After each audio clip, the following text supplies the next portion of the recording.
आता एवढ्या लोकांनी बोलल्याच्या नंतर माझ्यासारख्या कार्यकर्त्याच्या मनामध्ये एक मोठा प्रश्न निर्माण झाला इथे बसल्या बसल्या की नेमकं आपल्याला बोलायचं काय आणि आपल्याला करायचं काय. कवाडे सरांच्या पाठीमागे उभे राहणं म्हणजे काय.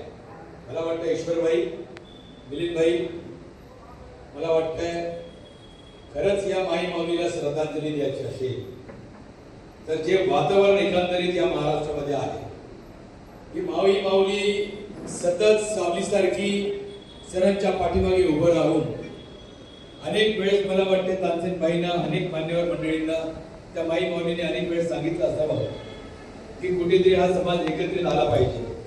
आणि त्या अनुषंगाने मला असं वाटतं या ठिकाणी तानसेनबाई पण बसलेले आहेत, ज्यांनी अनेक वर्ष आम्ही पाहिलेले हिवाळे पावसाळे दुःख सुख सरांबरोबर काढलेले आहेत. गोपाळ सोनवणे आहेत, संजय कांबळे, अनेक जण आहेत, पगारे साहेब, पगारेजी आहेत, अनेक लोक आहेत. एकेकाचं नाव बोलायचे सर्व लोक बसलेले ज्यांनी 30-30, 35-35 वर्ष कवाडे सरांसोबत काढले.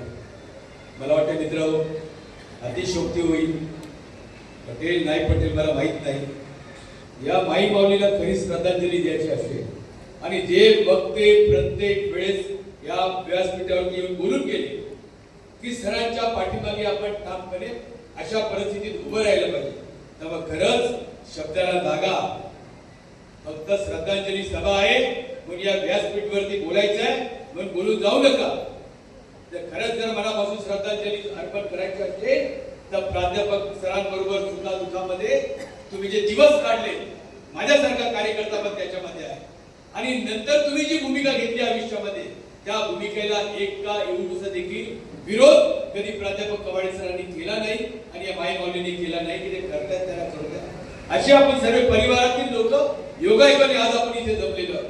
म्हणून मला तुम्हाला सर्वांना हात जोडून विनंती करतो, सर्वांना करतो, या ठिकाणी पत्रकार साहेब पण बसले, सर्वांना विनंती करतो की ज्या ज्या लोकांनी आंबेडकरी चळवळीच्या या जोडप्या बरोबर सरांसोबत या माई माऊली सोबत जे काही दिवस काढले, जे सुखदुःख बघितलेले आहेत, आता फार चांगल्या पद्धतीने चिंतामणबाई यांनी सांगून गेले. अनेक लोकांकडे अनेक अनुभव आहेत. मी जास्त वेळ न घेता हात जोडून तुम्हाला नम्र विनंती करतो, त्या माई माऊलीला श्रद्धांजली द्यायची असेल तर जे काही कवाडे सरांच्या माध्यमातून तयार झालेले कार्यकर्ते, तानसेनबाईच्या माध्यमातून, गोपाळ सोनवणेच्या माध्यमातून, हे जे वरिष्ठ मंडळी यांच्या माध्यमातून तयार होऊन अनेक संघटनांमध्ये महाराष्ट्रामध्ये काम करणारे जे लोक आहेत, धानेजी पण या ठिकाणी बसलेले, आपण खरंच एकत्रित येऊन ठामपणे अशा परिस्थितीमध्ये प्राध्यापक जोगेंद्र कवाडे सरांच्या पाठीमागे मजबूतीने उभं राहावं, तीच खरी श्रद्धांजली अशी एवढं बोलून माझे 2 शब्द समाप्त करतो. नमो बुद्धाय, जय भीम.